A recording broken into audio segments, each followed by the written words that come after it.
Sa mga isyong kinakaharap ng ating paaralan ngayon ay ang kawalan ng patnubay ng mga magulang sa pag-aaral ng mga mag-aaral na napapabarkada. Ang mga magulang ay nagsisilbing unang guro at gabay sa kanilang anak sa kanilang paglalakbay sa buhay.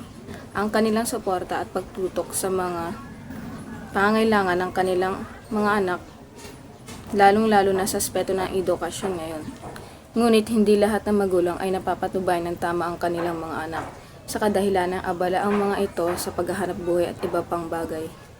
Ayon naman sa Republic Act No. 1908 o mas kilala bilang Parent Effectiveness Program Act, ay layunin nitong palakasin ang ugnayan ng mga magulang sa pag-aaral at pag-unlad ng kanilang mga anak. Upang matiyak ang kanilang maayos sa paglaki at tagumpay sa buhay, mahalagang maipabatid sa mga magulang ang kanilang mahalagang papeles sa paghubog sa kinabukasan ng kanilang mga anak. Theoretical. Nakatala sa input ang mga katanungang 1 hanggang 5. Ang proseso na ginawa upang makolekta ng datos ay pangalap ng mga datos na makakatulong sa pananaliksik, paggawa ng talatanungan na sasagutan ng mga respondente, nagsagawa ng survey o panayam. Nakatala sa output ang mga maaring tulong na magagawa sa pamamagitan ng pananaliksik na ito.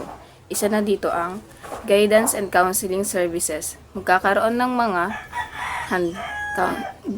guidance counselor na handang makinig at magbigay ng payo sa mag-aaral upang matulungan silang malampasan ang hamon na dulot ng kawalan ng patnubay ng magulang. Pangalawa, ang peer support groups. Organisahin ang mga peer support groups kung saan ang mga mag-aaral ay maaaring magbahagi ng kanilang mga karanasan at matulungan sa isa't isa upang mapalakas ang kanilang samahan at suporta sa isa't isa. Pangatlo, ang parenting workshop. Magkakaroon ng mga workshop para sa magulang upang matulungan silang maunawaan ang kahalagahan ng kanilang papel sa pag-aaral ng kanilang anak at kung paano nila maaaring magbigay ng tamang suporta at matnubay. Panghuli, ang academic support program.